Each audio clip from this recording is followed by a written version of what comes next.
Rajajinagar guarantee ಯೋಜನೆಗಳ ಅನುಷ್ಠಾನ ಸಮಿತಿ ವತಿಯಿಂದ ಮಹಿಳೆಯರಿಗೆ ಬಸ್ ಪ್ರಯಾಣ ಉಚಿತ ಶಕ್ತಿ ಯೋಜನೆಯಲ್ಲಿ 500 ಕೋಟಿ ಬಾರಿ ಮಹಿಳೆಯರು ಉಚಿತವಾಗಿ ಪ್ರಯಾಣಿಸಿದ ಶುಭ ಸಂದರ್ಭದಲ್ಲಿ ಮಹಿಳೆಯರಿಗೆ ಸಿಹಿ ವಿತರಣೆ ಮತ್ತು ಬಿಎಂಟಿಸಿ ಚಾಲಕರು ನಿರ್ವಾಹಕರಿಗೆ ಸನ್ಮಾನ ಸಮಾರಂಭ.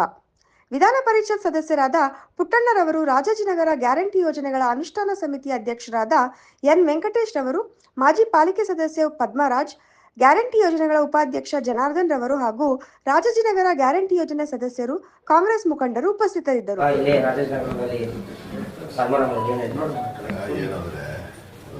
ಪಂಚ ಗ್ಯಾರಂಟಿಗಳೇನು ಕೊಟ್ಟು ಇಂಪ್ಲಿಮೆಂಟೇಷನ್ ಆಯಿತು ಕಾಂಗ್ರೆಸ್ ಸರ್ಕಾರ ಬಂದ ನಂತರ ಅವ್ರನ್ನ ಯಾಕೆ 2 ವರ್ಷ ನಂತರ ಗುರುತಿಸೋದಂದರೆ ಅವರೇ ಸೇನಾನಿಗಳು 500 ಕೋಟಿ ಪ್ರಯಾಣ ಮಾಡೋರೆ ನಾವು ಕೊಟ್ಟಂತ ಅಂದರೆ ಕರ್ಕೊಂಡ್ಬಂದ್ರೆ ಅವರು ಅವ್ರನ್ನೂ ಐಡೆಂಟಿಫೈ ಮಾಡಿ ನಮ್ಮ ರಾಜಾಜಿನಗರದ ಗ್ಯಾರಂಟಿ ಕಮಿಟಿಯವರು ಅವ್ರೊಂದು ಸನ್ಮಾನ ಮಾಡಿ ಅವ್ರಿಗೆ ಉತ್ತೇಜನ ಕೊಡ್ತಂಥ ಕೆಲಸವನ್ನು ಮಾಡೋರೆ. ಅವ್ರು ಪ್ರೋತ್ಸಾಹ ಮಾಡಿ ಅವ್ರಿಗೇನು ನೀವೆಲ್ಲ ಕೂಡ ಬಸ್ ಕಂಡಕ್ಟರ್ ಆಗಿರ್ಬೋದು, ಬಸ್ ಡ್ರೈವರ್ಗಳಾಗಿರ್ಬೋದು, 500 ಕೋಟಿ ಜನಗಳು ಇವತ್ತು ಫ್ರೀಯಾಗಿ ಓಡಾಡೋದಾದರೆ ಅದಕ್ಕೆ ನೀವು ನೇರವಾಗಿ ಸರ್ಕಾರ ಹಣ ಕೊಟ್ಟಿದ್ರು ಕೂಡ, ಸರ್ಕಾರ ಏನು ಫೆಸಿಲಿಟಿ ಕೊಟ್ಟಿದ್ರು ಕೂಡ ಕರ್ಕೊಂಬಂದಿರ್ತಕ್ಕಂಥವ್ರು ಕಷ್ಟಪಟ್ಟರು ನೀವು ಅವರನ್ನು ಗುರುತಿಸಿ ಇವತ್ತು ನಮ್ಮ ರಾಜಾಜಿನಗರ ಗ್ಯಾರಂಟಿ ಕಮಿಟಿ ಅವ್ರಿಗೊಂದು ಉತ್ತೇಜನ ಕೊಟ್ಟಿದ್ದಾರೆ.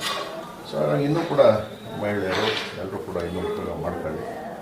ರಾಜ್ಯದಲ್ಲಿ ಇನ್ನೂ ಕೂಡ ಈಗಾಗಲೇ ಅಭಿವೃದ್ಧಿಗೆ ದುಡ್ಡಿಲ್ಲ ಅಂತ ನಿಮಗೆಲ್ಲ ಗೊತ್ತದೆ. ಈಗಾಗಲೇ ಸುಮಾರಷ್ಟು ಹಣವನ್ನು ಕೊಟ್ಟಿದ್ದಾರೆ. ಈಗಲೂ ಕೂಡ 50 ಕೋಟಿ ಹಣನ ಅದನ್ನು ಕಾನ್ಸ್ಟಿಟ್ಯೂಷನ್ ಬಿಡುಗಡೆ ಮಾಡ್ತಕ್ಕಂಥ ಕೆಲಸ ಮಾಡಿದ್ದಾರೆ.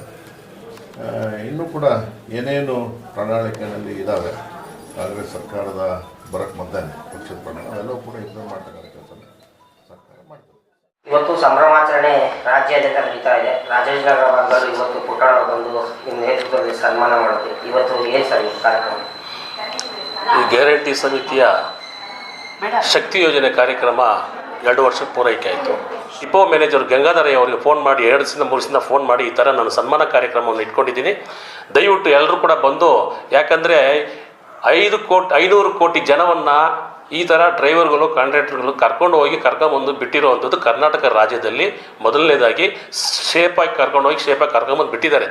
ಅದನ್ನು ಒಂದು ಉದ್ದೇಶವನ್ನು ಇಟ್ಕೊಂಡು ನಾವು ಅವರಿಗೆ ಒಂದು ಸನ್ಮಾನ ಕಾರ್ಯಕ್ರಮ ರಾಜಾಜಿನಗರದಲ್ಲಿ ಮಾಡೋಣ ಅಂತ ಹೇಳಿ ನಾವು ಸದಸ್ಯರೆಲ್ಲ ಒಂದು ದಿವಸ ಕೂತ್ಕೊಂಡು ಮೀಟಿಂಗ್ ಮಾಡಿ ಆಯಿತು ಅಂತ ಮಾಡೋಣ ಅಂತ ಹೇಳಿ ದಿನವನ್ನು ಪುಟ್ಟಣ್ಣರ ಹತ್ರ ಡೇಟ್ ತಗೊಂಡು ಅದ್ರ ಪ್ರಕಾರ ಇವತ್ತು ಗಂಗಾಧರಯ್ಯ ಅವರಿಗೆ ನನ್ನ ತುಂಬ ಹೃದಯಪೂರ್ವಕವಾದ ಧನ್ಯವಾದಗಳು ಹೇಳಬೇಕು. ಯಾಕಂದರೆ ತುಂಬ ಬಸ್ಸು ತರಿಸು ಕೂಡ ತುಂಬ ಕಷ್ಟಪಟ್ಟು ತಗೊಂಬಂದಿದ್ದಾರೆ. ಅವರು ಜೊತೆಯಲ್ಲಿ ಹೆಣ್ಮಕ್ಳಾಗಲಿ ಗಂಡ್ಮಕ್ಳು ಎಲ್ಲ ಒಂದು 15 ಜನಕ್ಕೆ ಒಂದು ಸನ್ಮಾನ ಕಾರ್ಯಕ್ರಮ ಇಟ್ಕೊಂಡ್ವಿ. ಎಲ್ಲ ಕೂಡ ನಮ್ಮ ರಾಜಾಜಿನಗರದಲ್ಲಿ ಕಾರ್ಯಕರ್ತರು, ನಮ್ಮ ಗ್ಯಾರಂಟಿ ಕಮಿಟಿಯ ಸದಸ್ಯರುಗಳು ಎಲ್ಲರೂ ಕೂಡ ಬಂದು ಇವತ್ತು ಪುಟ್ಟಣ್ಣವ್ರ ನೇತೃತ್ವದಲ್ಲಿ ಪದ್ಮರಾಜ್ ಅವರು, ಉಪಾಧ್ಯಕ್ಷರಾದಂಥ ಜನಾರ್ದನ್ ಅವರು, ಬಟ್ಟು ನಮ್ಮ ಮನೋಗರ್ ನೋಡೋಕೆ ಕರೆದಿದ್ದೀವಿ. ಮನೋಗರು ರಾಮಲಿಂಗ ಸಚಿವರು ಎಲ್ಲ ಕೆಲಸ ಹೇಳಿದ್ದಾರಂತ ಅವರು ಅಲ್ಲಿ ರೀತಿಯಲ್ಲಿ ಕೂಡ ಇಷ್ಟು ಮಟ್ಟಿಗೆ ಬೆಳೆಯೋದಕ್ಕೆ ಕಾರಣವಾದಂಥ ನಮ್ಮ ಪದ್ಮಕ್ಕ ಅವರು ಕೂಡ ಬರಬೇಕಾಗಿತ್ತು. ಬಟ್ ಅವರು ಚೌಡೇಶ್ವರಿ ದೇವಸ್ಥಾನಕ್ಕೆ ಹೋಗುವಂಥ ಕಾರ್ಯಕ್ರಮವನ್ನು ಹಮ್ಮಿಕೊಂಡಿದ್ರು. ಆದ್ದರಿಂದ ಅವತ್ತು ಬಂದಿಲ್ಲ.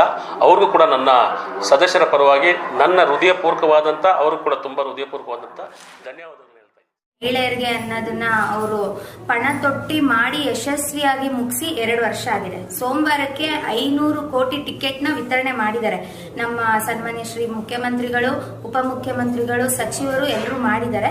ಈ ದಿನ ನಾವು ರಾಜಾಜಿನಗರ ಗ್ಯಾರಂಟಿ ಸಮಿತಿ ಅನುಷ್ಠಾನ ಸಮಿತಿ ವತಿಯಿಂದ ನಮ್ಮ ಅಧ್ಯಕ್ಷರಾದಂತಹ ವೆಂಕಟೇಶ್ ಅವರ ನೇತೃತ್ವದಲ್ಲಿ ನಾವು ಇಲ್ಲಿ ಸಂಭ್ರಮಾಚರಣೆ ಮಾಡಿದ್ವಿ. ಮತ್ತೆ ನಮ್ಮ ನಾಯಕರಾದಂತಹ ವಿಧಾನ ಪರಿಷತ್ ಸದಸ್ಯರಾದಂತಹ ಶ್ರೀ ಪುಟ್ಟಣ್ಣ ಅವರು ಈ ಸಂಭ್ರಮಾಚರಣೆಯಲ್ಲಿ ಭಾಗಿಯಾಗಿ ನಮ್ಮೆಲ್ರಿಗೂ ಒಂದು ಶಕ್ತಿ ಕೊಡೋದ್ರ ಮುಖಾಂತರ ಇದನ್ನ ಯಶಸ್ವಿ ಮಾಡಿದ್ದಾರೆ. ಸರ್, ಗ್ಯಾರಂಟಿ ಕೊಡಬೇಡ ಅಂತ ಟೀಕೆ ಮಾಡಿದ್ರು. ಇವಾಗ ಎಲ್ಲಿ ಚುನಾವಣೆ ನಡೀತಿದೆಯೋ ಅಲ್ಲೆಲ್ಲರೂ ಎಲ್ಲ ಕಡೆನೂ ಅವರು ಗ್ಯಾರಂಟಿನ ಅನೌನ್ಸ್ಮೆಂಟ್ ಮಾಡ್ತಾ ಇದ್ದಾರೆ. ಮತ್ತೆ ತಿರ್ಗಾ ನಮ್ಮದು ಟೀಕೆ ಮಾಡಿದವರು ನಮ್ಮನ್ನ ಕಾಪಿ ಚಟ್ ಹೊಡಿತಾ ಇದೆ ಅಂದ್ಬಿಟ್ಟು ಅವ್ರಿಗೆ ಗೊತ್ತಾಗಬೇಕು. ಅಂದರೆ ಕಾಪಿ ಮಾಡಿ ಸರ್ಕಾರ ನಡೆಸೋದು ಅವರು ಕಲಿತಾ ಇದ್ದಾರೆ ನಮ್ಮ ಕಡೆಯಿಂದ. ಏನಂದರೆ ನಮ್ಮ ಕಡೆಯಿಂದ ಸರ್ಕಾರ ಅವರು ಏನು ನಾವು 2,000 ಕೊಡ್ತೀವಿ ಅಂತ ಹೇಳಿದ್ವಿ, ಅವ್ರು 3,000 ಇನ್ನೂ 1,000 ಹೆಚ್ಚಿಗೆ ಕೊಡ್ತೀವಿ ಅಂದ್ಬಿಟ್ಟು ಅನೌನ್ಸ್ಮೆಂಟ್ ಮಾಡ್ತಾ ಇದ್ದಾರೆ. ಈಗ ನಮ್ಮ ಸರ್ಕಾರ ಏನು ಮಾಡಿತ್ತೋ ಅದನ್ನ ತಿರ್ಗಾ ಅವರೇ ಮಾಡ್ತಾ ಇದ್ದಾರೆ. ಅವ್ರದ್ದು ಬರುತ್ತೋ ಇಲ್ವಂತ ಗ್ಯಾರಂಟಿ ನಮಗೆ ಗೊತ್ತಿಲ್ಲ. ಅಂದರೆ ನಮ್ಮದಂತೂ ಬಂದಿದೆ, ಪಂಚ ಗ್ಯಾರಂಟಿ ನಮ್ಮದು ನೆರವೇರಿದೆ. ಮತ್ತು ತಿರ್ಗಾ 5 ಕೋಟಿ ಜನ ಬಸ್ಸಲ್ಲಿ ಪ್ರಯಾಣ ಮಾಡಿದ್ದಾರೆ ಅನ್ನೋದು ಗ್ಯಾರಂಟಿ ಆಗಿದೆ. ಇವಾಗ ಅವರು ಏನು ಅನ್ಕೊಂತಾರೋ ಅದನ್ನ ಬಿಜೆಪಿಗರು ಈ ಸಂಭ್ರಮದಲ್ಲಿ ಭಾಗವಹಿಸಬೇಕು ಅಂತ ನಾನು ಕೋರ್ತೀನಿ, ವೈಯಕ್ತಿಕವಾಗಿ ಹೇಳೋದಾದ್ರೆ. ಯಾಕಂದ್ರೆ ಅವರು ಕೂಡ ದೇಶದ ಬೇರೆ ಬೇರೆ ಭಾಗಗಳಲ್ಲಿ ಅವರು ಕೂಡ ಇದನ್ನ ಜಾರಿಗೆ ತರ್ತಿದ್ದಾರೆ.